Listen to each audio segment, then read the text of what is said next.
And now back to our lead story. Kimberly Petty will tell us about this escalating geopolitical situation in the Middle East.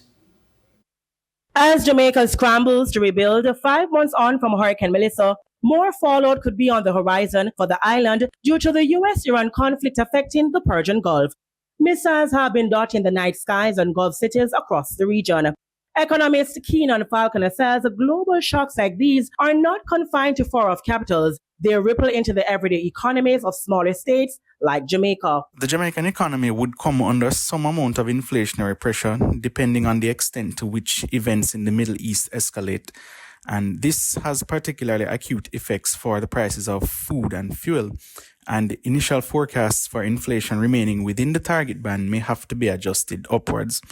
Heightened inflationary risks also may have implications for the casting of the budget, since the price of oil is a key input. The anticipated increase in inflation may also necessitate a revision to monetary policy and cause a retightening of interest rates depending on the severity of the fallout. Mr. Falconer added that these inflationary pressures can also translate to strain on foreign exchange and our current account balance, which is already projected to be in deficit in the medium term. So the external accounts will have to be managed very carefully.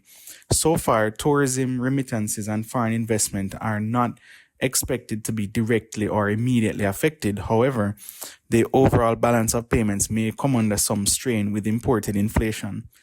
Jamaica will have to focus on preserving and maintaining price stability amidst this upheaval.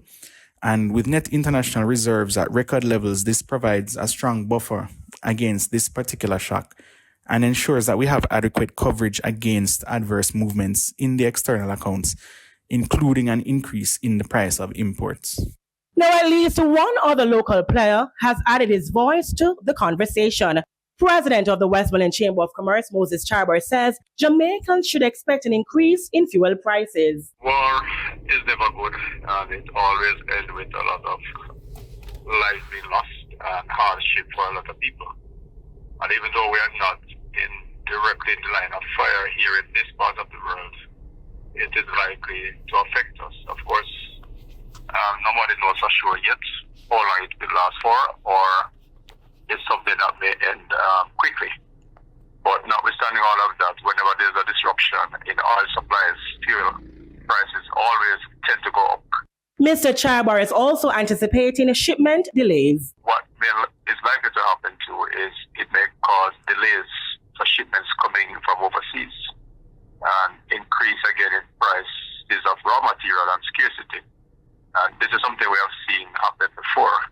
And we are hoping that this time around, the duration of this war will be very short. And with that, then the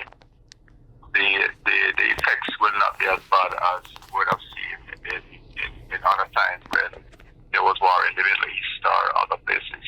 He is, however, hoping that the war will not be prolonged, but in the event it does, he is imploring Jamaicans to be prepared so as to minimize the effects. And what I would encourage us to do here in Jamaica is to do what we can to increase our local production and to conserve on the use of energy.